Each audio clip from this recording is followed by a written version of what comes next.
What's poppin', T Squad? It's me, Keisha, and I'm here with tonight's All Tea, All Shade Run the World Season 1, Episode 4 review. Sorry I'm in such a horrible lit space. I'm in my bedroom right now. I'm working on the edits for my next novel, Dream 2. So I didn't feel like doing my whole setup or whatever. So forgive me. But tonight's episode was really, really good. I want to say tonight's episode so far is my favorite of the season. So good. I also want to let you guys know that my birthday box is still on sale. I'm leaving it on sale for a little while longer, so you still can cop yours. The link is down below in the description box. Also, make sure you guys check out my interview with Creek Campbell, Luke Skywalker, Two Live Crew Luke daughter. She's on this season of Growing Up Hip Hop. That interview is up right now, so check it out. All right, now let's get on to my review of Run the World. So Renee checks out a new apartment, and when she was in the apartment, I'm looking like, this don't look like no place Renee would live at. And the realtor or whoever was showing her the house was such an asshole or whatever. So she leaves and she walks outside and she sees this little boy playing with a basketball. And he was like, "What's up, Ma?" Something like that. And she was like, "Please do not call me Ma. Do I look like I'm old enough to be like somebody's mama?" Y'all know I've already said this. I hate when people call me ma'am. Like that shit irks my motherfucking soul when people call me ma'am, even though I know I'm at ma'am age now. I still don't fucking like it because I'm too motherfucking fly for that shit. Don't call me no motherfucking ma'am or auntie. I don't like that bullshit. So the little boy was like, "You are you fancy or whatever?" And so she was like, "Oh, thank you." Like she liked that. It was a compliment to her. So she was like, "You excited about the new basketball court?" He was like, "Nah, they built that for the fancy people." So she really realized, oh, like this apartment is in the PJs. We are in the projects, ma'am, because if he thinks I'm fancy, like what the fuck is going on around here? So, back at her house with her husband, her estranged husband, Jason, you know, after my ex, I hate everybody named Jason. She brings him breakfast and tells him to check out this apartment plan pamphlet. So he's looking at it while eating the sandwich. You know, she did all this to butter his ass up because that's when we find out that this project apartment is for his ass. She want this nigga the fuck out. So they go back and forth on who gonna get what if he leaves, but he makes it clear like I ain't going no motherfucking where. So she walks away, but she is like so irked, like what the fuck am I gonna have to do to get this nigga out? Like I have literally found him a place, filled out the application, went and looked at it, and he still won't fucking leave. Like what the fuck? And I have been in that position, child, where you just want your space back. You don't want to be around this motherfucker. Like, that's why you got to be real careful with who you live with, young ladies and men. Like, because once you put your name on that dotted line and y'all break up, child, and y'all both got to still be in that motherfucker. Oh my God, that is the worst experience ever. And I have experienced it. Oh my God. And you just want that motherfucker to go, but he won't go because his name is on the lease. Like, mm-mm. So make sure you always get the shit in your name so you can put that motherfucker out. So Ella and Anderson are having great morning sex, and we see her little itty bitty titties and his fabulous rock hard body. Anderson can get it. Out of all the dudes on the show, I'm most attracted to Anderson, and then Matthew, then Ola, then Jason. Jason don't really do it for me, neither does Ola. So after they have sex, they in the bed, you know, talking, and he asks her, has he ever made her cry from sex before? And she was like, no, not from sex, but you have made me cry. And I have had crying sex before, and let me tell you, oh God, it was one for the ages. Is if a nigga ain't never made you cry from that stroke, you ain't never been stroked before. That's all I'm gonna say. Because I know my mama watched these reviews. Um so in the midst of their conversation, she gets a text from her homeboy Hobby, that she forgot that she needed to go meet up with for brunch. So she rushing to put on her clothes or whatever. And I noticed that this girl got the tendency just to hop her ass out of bed and without washing her ass. I'm like, I don't know what was going on with that, but I really needed for her to wash her ass. I hope she did. So she tried to rush him to get up so they can go. And he was like, nah, I'm good. Like, I don't want to have to explain to Javi how we got back together. And she was like, we're not back together. We're just having sex, dear. And I'm like, girl, you know, we've all been there, ladies, where you just trying to play hard trying to play hard to get, trying to act like your feelings ain't into it, like this is just surface level. We're not there again. Even though you know you like want to be back together with this motherfucker, but you just trying to act like this time is gonna be different. Like I'm not just gonna rush back into things. So he sees that she ain't got no food, and he was like, you know what? I'm gonna go ahead and go with you. So they walking down the street going to meet up with Javi for brunch. And these little girls see them and they was like, y'all cute. And she was like, we are not together. He was like, you really gonna explain to some little girls that we ain't together? So one of the little fast ass girls that probably would have been me at that age was like, well, if you don't want them, I'll take them. And she grabbed that hand real quick, even though that was a little girl. So they meet up with Javi and his friends for brunch. And Whitney and Ola end up walking by, and Ella stops her. She's like, where y'all going? And she was like, we going to the market, this, that, and the third. And then Whitney peeps that Ella is with Anderson. So she looking like, oh, we doing this again. Oh, okay. And ladies, we have all been in that position where we trying to hide that man meat from our friends because we don't feel like hearing their mouth, and then somehow, some way, they end up catching you anyway. Child. So, we then see Whitney and Ola walking through the market, and I loved her outfit. This was the best outfit so far for me for Whitney this season. I loved her Vivian Westwood necklace and her plaid tweed romper, the vibrant colors. It was just so cute and eclectic. So they meet up with Ola's sister at the African market, and Ola ends up leaving her with the sister. I guess he had to go back to work or whatever. So the sister takes Whitney over to this dressmaker by the name of Monet or something like that. And so the sister and the lady up her speaking their native tongue or whatever, and Whitney just standing there looking like a goddamn creep, just looking dumb as hell because she don't know what the hell they saying. So then she goes to greet the lady with a hug, and the lady don't give her no hug, and so she then gets the bowing and shit. That was funny as hell. So then Whitney, the lady Monet Faye or whatever her name is, brings out these fabrics or whatever for the dresses that she's gonna have to wear for the African ceremony that they're gonna have. So Whitney is going through the fabric and she just loves what she's seeing. And it's this one particular fabric that she really loved, but the lady was like, Ola's mother wants this one. And it was this blue and gold one or whatever. And I didn't really like that too much. The sister was like, oh my God, this is beautiful. And I couldn't really tell by the expression on the actress's face that plays Whitney if she liked it or not. It seemed to be like she didn't. So she's sitting in a chair while the lady is doing the little head wrap thing on her head, like the African women wear when they go to special occasion events. And the sister was like, my brother is so lucky to have you. And Whitney is looking at herself in the mirror. She was like, no, I'm the lucky one because, the guilt is setting in with what she did. She cheated on him, and it's really wearing on her conscience what she did. And she's really struggling with whether or not to go through with this wedding. So after the whole dress situation, Whitney calls an impromptu meeting with Renee. So she meets up with Renee on a park bench or whatever.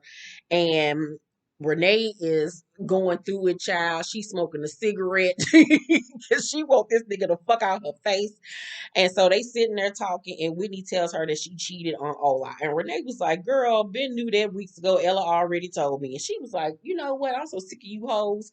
So Whitney calls herself a horrible person, because she feels bad for what she did because Ola doesn't deserve what she did.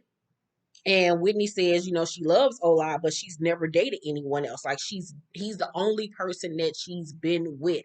And I that would be a hard predicament to be in, to be with somebody that you love and you want to spend the rest of your life with, but then you come to that stage where you realize, I don't really know who I am outside of this person. Like, is this what I truly like, or is this just what I know and this is what I think I like? Like, it would really be a tough predicament to be in because you don't even know what other flavors of the rainbow that you like because you've only been with this one person. But then again, it's like you don't want to fuck up this good thing to see if the grass is greener on the other side, but then you want to have these experiences so you can learn more about yourself. It's a really tough predicament to be in. So I feel for Whitney's character the more that we get into it, because at first her her storyline was my least favorite. So Whitney was like, "You don't think I should tell him?" And Renee was like, "Hell no, bury that shit deep and shut the fuck up. Like, shut up." And you know that's how me and my friends are. Deny, deny, deny. Until you can't deny that shit no more. Hell no, she better not tell that motherfucker because he gonna leave her ass. So Renee was like, "Oh, I gotta pee," after they didn't drink some quarter waters. So they was like, "Oh shit, we can go over Matthew's house. I'm pretty sure Sandy ass over there."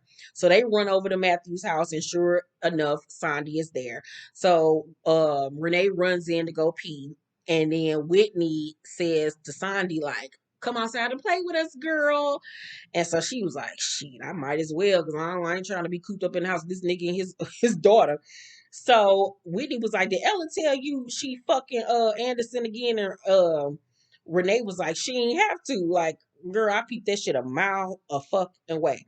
And I really love this episode because it reminded me of me and my friends, like, just having that perfect day, that perfect Saturday, that perfect Sunday, where one thing leads to the next thing, leads to the next thing, leads to the next thing. The next thing you know, it's 6 o'clock in the morning. You at the Waffle House, and it's just been a crazy night, and you've been all over the city, and it's you been linked up with so many people. The music is good, the vibe is good, you looking good, the weather is everything. Like, I miss those nights. Like, oh my God, I missed it so much.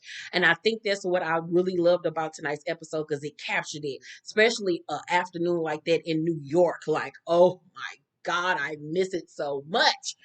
um so they take a walk in the park, and Renee flirt with this little tenderoni who out there barbecuing. So they eat this man food, and they go swing on the swings. And Renee tells them that she needs Jason to get the fuck out, because he is literally at this point trying to earn his keep. Like, he fixes shit around the house because you know this nigga ain't got no job. So Sandy suggests that she just text him to leave. So Renee actually does it. So then Sandy starts singing, "Jason, get the fuck out. Get the fuck out." And they all start dancing and stuff. It was just so cute. I really love tonight's episode. So then they go dance in the park, and Sandy sees Matthew and his daughter, and so they everybody just dancing and vibing and having a good time. And then Sandy and Matthew end up sharing a kiss out in public, and I was like, duh, somebody gonna see them, and this is going to spell trouble for their relationship. So Ella then calls them and tells them to meet her at the spot that she's at with Javi and her boss Barb, who is played by Erica Alexander from Living Single. So Sandy suggests they go to Shrine when they finally get there at the place with Ella and them. So Barb was like, "Girl, if I don't take my grown ass home, like, I ain't fucking with y'all." So they end up talking her into going next door to Shrine, this little club or whatever. So when they walk outside, Ella catches Whitney smoking cigarettes and shit with some randos outside of the restaurant. And she looking like, "Girl, what is you doing? Like, you done already fucked somebody else. Now you out here smoking cigarettes with motherfuckers you don't even know. Gonna have herpes and shit on the lip."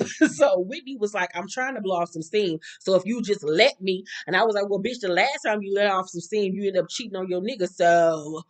Um, so they all end up going next door to Shrine, and they dance and having a great time. And Matthew texts Sandy to come home. It's urgent. And I already knew what the hell it was. So then Anderson texts Ella an eggplant emoji. And I was like, yes, yes, ma'am, Anderson, you my type of nigga. Especially when a night end like that, where you've been out kicking it with your girls all day. Y'all just been out vibing. And you get that text from your nigga to come home and sit on it. Yes, ma'am. So, Barb then get her ass on the dance floor, and she is having the time of her life. I hollered. So Sandy gets to Matthew's house, and he's sitting outside, child. You know something bad was going on. This nigga sitting outside in the middle of the night. So he was like, "They know. Somebody filed a complaint. They saw us at the park." And she like, "Well, maybe it was this, maybe it was that." And then she checked her phone, and sure enough, she got the email as well. And all she could do was cry, because now both of their positions are in jeopardy because of their relationship. And it's just like, damn, like, this ain't even your husband. Like, was it worth it? Like, I hope this nigga was worth it, and I hope she was worth it. So then they start to play Sir.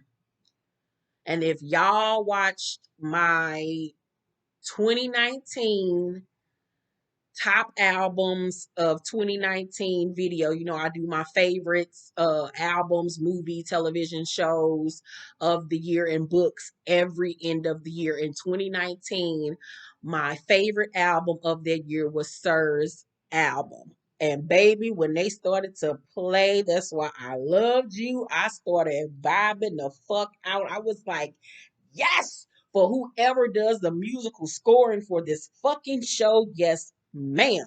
So they start to play Sir, and Ella enters Anderson house, and they start making out, baby. Then they start making love to the song, and I was like, yes, I see why she can't let that dick go, because he was stroking her to the east and to the west, because he knows the best.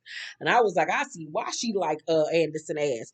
Love this episode. So Whitney returns home to leftover food, some oxtails and shit from Oli. And so she grubbing because, you know, she buzzed. She done been smoking this, that, and the third. And as she's eating, she looks over at the refrigerator and she sees their wedding save the date. And it just brings all of the guilt rushing back to her. And she ended up throwing her food on the floor and just having a fucking fit because she done fucked up. So that wedding is gonna be a shit show because something gonna end up happening. That nigga gonna end up finding out that she cheated. He gonna stand her ass up because she gonna want to go through with it in the end, and he gonna end up finding out what she did, and he gonna leave her ass. Watch what I say. So Renee then returns home with some food for her and Jason, thinking that he there. So she calling his name. She like, Jason, Jason. She don't hear no response. So then she see the TV on, and it's their favorite television show that they were supposed to be watching together. So then she see a post-it note on the coffee table, and it's a note saying, I got your text, like I'm up, I'm out. And so she sit the fuck down like, damn, like he gone now. And I have been in that position where you just want a motherfucker to go. You want him to go. And then when the motherfucker finally go, your ass start having motherfucking regrets. Like, what the fuck did I do? Now I'm hearing this motherfucker by myself, hearing crickets and shit. This nigga is gone. I don't have the comfort of him being here no more. And it's like, you know, you don't want to be with him, but then again, you don't want to be alone. And then you don't want it to end because you ain't ready to let it go all the way. Child, love this episode. Give it an A+. My favorite episode so far of this season. Let me know what you guys thought of tonight's episode of Run the World. Make sure to thumbs up this video, like and subscribe, and hit that notification bell button. I love you guys, and I will see you on the next video. Peace.